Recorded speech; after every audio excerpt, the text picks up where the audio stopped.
सीतापुर गांव में रहती थी एक चुड़ैल, लेकिन इस बात से गांव के लोग अनजान थे।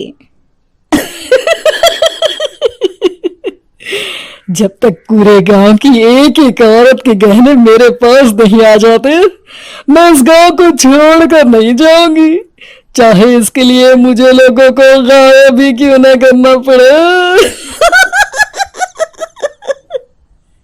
दूसरी तरफ गांव की औरतें बात कर रही थी। अरे सुन रही हो, ये देखो, मैंने कल ही नया हार बनवाया है सोने का, कैसा लग रहा है? बहुत ही अच्छा। अच्छा है ना, पहले तुम पहनो, फिर शादी में अपनी होने वाली बहू को दे देना। और क्या, सोने चांदी का यही तो फायदा है, जितना पुराना उतना महंगा। लेकिन एक एक पैसा बचाकर ये लेना सच में बहुत मुश्किल हो रहा था मेरे लिए। तभी वहां पहली का पति आ जाता है। गांव में एक औरत के घर के सोने के सारे गहने चोरी हो गए। लोग बातें बना रहे कि गांव में कोई चोर घुस आया है जो घर की कोई चीज को हाथ नहीं लगाता, पर सिर्फ सोने के गहनों को ही चुराता है। अब तुम ना अपने ये गहने संभाल कर रखना। हे भगवान, ये क्या बोल रहे हैं? ये तो वही बात हो गई कि गांव बसा नहीं और लुटेरे पहले आ गए। दूसरी तरफ गांव के ही एक घर में रंजना रहती थी। उसके पति का गांव में चाउमीन का ठेला था। एक दिन उसके घर में एक औरत आती है। अरे रंजना, तू गांव में नहीं है तो सोचा तुम्हें बता दूं। गांव में बात चल रही है कि गांव में एक चोर घुस आया है जो घरों के सोने के गहने चुरा लेता है। अरे मैं तो सिर्फ ये कान की छोटी सी बाली ही सोने की पहनती हूँ, बाकी गहने तो मैंने गांव के बैंक में लाकर रखे हैं। ये क्या होता है? ना बाबा ना, हमारे गांव की औरतें तो गहने अपने पास ही रखती है। जब कहीं जाना हो तो बस अलमारी से गहने निकालो और पहन लो।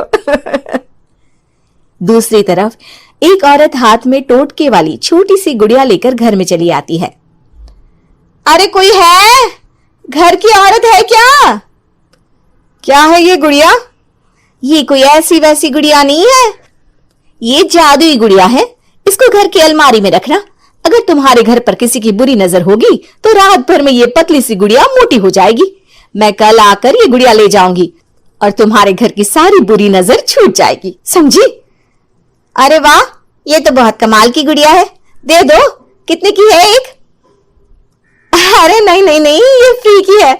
मेरा काम इस पूरे गांव को बुरी नजर से दूर रखने का है। हाँ। भली औरत उसके हाथ से वो गुड़िया लेकर अलमारी में रख देती है। लेकिन अगली सुबह जब वो उस गुड़िया को देखती है तो पतली सी गुड़िया मोटी हो चुकी होती है। हे भगवान, ये क्या? किसने मेरे घर को बुरी नजर से बांध रखा था? तभी वो गुड़िया वाली भी आ जाती है। मैंने कहा था ना, घर पर बहुत ज्यादा बुरी नजर है। लाओ, ये गुड़िया मुझे दे दो। औरत वो गुड़िया उठाकर उसे दे देती है। गुड़िया हाथ में आते ही वो औरत उसे लेकर सीधे गांव के बाहर की खाली हवेली में चली जाती है और साधारण औरत से चुड़ैल बन जाती है। अरे पगली, गांव वाली इस गुड़िया के पेट में तेरे घर के सारे गहने हैं। इतना बोलकर वो गुड़िया को फाड़ देती है और सारे गहने निकाल लेती है। वहीं दूसरी तरफ, हे भगवान, मेरे घर के सारे गहने चोरी हो गए। उस औरत के घर के आसपास लोगों का जमावड़ा हो जाता है और लोग बातें करने लगते हैं। लो जी, ये भी घर गया। पता नहीं कौन चोर है जो इतनी होशियारी से गहने चुरा लेता है। कुछ समझ में नहीं आ रहा कि कौन है। लोग तो घर से कहीं जाते भी नहीं है, न ताला लगे न घर खाली हो, फिर भी रातों रात गहने चोरी हो जाते हैं। अरे हम तो कहते हैं लोगों को बारी बारी चौकीदारी करनी चाहिए, चोर को तो पूरे गांव वाले मिलकर पकड़ ही लेंगे। लोग बारी बारी घरों की चौकीदारी भी करते हैं, लेकिन चोरी होने का सिलसिला रुकता ही नहीं। फिर एक दिन रंजना के पड़ोस से भी रोने की आवाज आती है। अरे आज ही घर की बुरी नजर उतरी और आज ही सारे गहने भी चोरी हो गए। कैसी बुरी नजर? क्या हुआ था? तभी वहां उस औरत का पति भी आ जाता है जिसके घर में गहनों की चोरी हुई थी। हाँ, मेरी बीवी ने भी किसी गुड़िया को घर में बुरी नजर उतारने के लिए रखा था, लेकिन अगले दिन गहने चोरी हो गए। अब रंजना को कुछ कुछ बात समझ में आ जाती है। वो गांव वालों से कहती है, देखिए अब आप लोग चिंता ना करें, जल्द ही चोर पकड़ा जाएगा। उस नजर उतारने वाली गुड़िया को आज मेरे घर कोई भेज देना। फिर क्या था, चुड़ैल को लोग रंजना के घर भेजते हैं। पहली बार देखा है कोई खुद लुटने को तैयार बैठा है। तो तू है जिसे घर की बुरी नजर उतारनी है। ये ले गुड़िया, ये सुबह तक मोटी हो गई तो समझो तुमको और तुम्हारे घर वालों को नजर लगी है। हाँ हाँ, मैंने काफी सुना है। तुम ये गुड़िया मेरे घर छोड़ देना। अरे क्यों नहीं, कल सुबह आऊंगी जब गुड़िया तुम्हारे घर की सारी बुरी नजर लेकर मोटी हो जाएगी, ठीक है।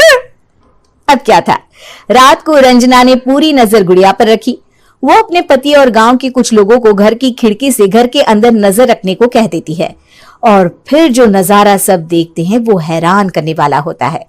गुड़िया धीरे से अलमारी खोलकर बाहर आती है। अलमारी के सारे गहने लेकर घर में जहां जहां गहने होते हैं वो लेकर अपने मुंह से खा जाती है। वो जितने गहने खाती उतनी ही मोटी हो जाती और फिर अलमारी में बंद हो जाती है। गांव वाले डर के मारे वहीं बेहोश हो जाते हैं। लेकिन सुबह जब वो औरत गुड़िया लेने आती है, रंजना उसका सामना करती है। ये देखो गुड़िया कितनी मोटी हो गई है, लगता है मेरे घर में बहुत लोगों की नजर लगी है। लाला ये गुड़िया मुझे दे दे, अरे बहुत कीमती गुड़िया है ये। तेरे घर की सारी बुरी नजर मैं गांव के बाहर वाली हवेली में फेंक आती हूँ। शाम को फिर लोगों के घर इसे लेकर जाना है ना, इसमें तो मेरी जान बसती है, जान। रंजना गुड़िया को चुड़ैल की तरफ बढ़ा देती है, लेकिन फिर वापस ले लेती है और गुड़िया के हाथ मोड़ देती है। जैसे ही गुड़िया के हाथ मोड़ती है, चुड़ैल का हाथ भी मुड़ जाता है। अच्छा, तो ये वो गुड़िया है जिसमें तुम्हारी जान बसती है। अब सुन चुड़ैल, तेरी सारी हकीकत सबके सामने आ गई है। या तो गांव वालों के गहने लौटा दे, नहीं तो मैं इस गुड़िया की गर्दन मोड़ दूंगी। चुड़ैल डर जाती है। अरे नहीं नहीं, मेरी गुड़िया दे दो, मैं सबके गहने वापस कर दूंगी। ठीक है, अब भी जा और सबके सारे गहने वापस कर। चल निकल यहां से। चुड़ैल सबके गहने लौटा कर रंजना के पास आती है। ला दे मेरी गुड़िया रंजना, इसके अंदर के गहने निकाल ले, लेकिन गुड़िया वापस दे दे। लेकिन रंजना जानती थी कि जैसे ही गुड़िया चुड़ैल को देगी उसकी शक्ति वापस आ जाएगी। चुड़ैल, तू तो चुड़ैल ही रहेगी, ये मैं जानती हूँ। अरे नहीं, मैं गांव छोड़कर चली जाऊंगी, किसी को परेशान नहीं करूंगी, वादा करती हूँ मैं। लेकिन रंजना उसकी एक बात नहीं सुनती और गुड़िया का सर उसके शरीर से अलग कर देती है। चुड़ैल सर अलग होती ही गायब हो जाती है। गांव वाले रंजना के साहस और बुद्धि की खूब प्रशंसा करते